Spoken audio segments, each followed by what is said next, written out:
აი guilty pleasures რო ეძახიან რა. რაღაც არის კეთება ძალიან გსიამოვნებს, მაგრამ თან რო გცხვენია.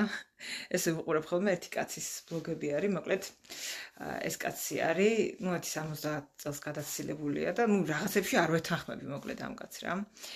მაგრამ ამბობს ეს საინტერესო რაღაცას, რომ ესე იგიო, ხალი ერთხელ ძალიან უნდა გააბრაზოო, რომ რეალურად ხვდებოდაო, რა აზრის არის შენზეო. ანუ ალბათ ცოლზე ამბობს, რომელიც მაგარი დათრგუნული ყავს სავარაუდოდ, მე ესე ვატყობ.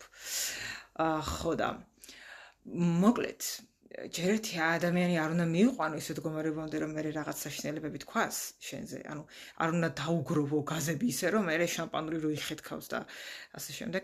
ეგ არ უნდა ქნა. და მეორე, წყვილებს ვურჩევდი, რომლებიც ახლა იწყებენ ურთიერთობებს, ან ოჯახი აქვთ ახალი შექმნილი, ასე შემდეგ.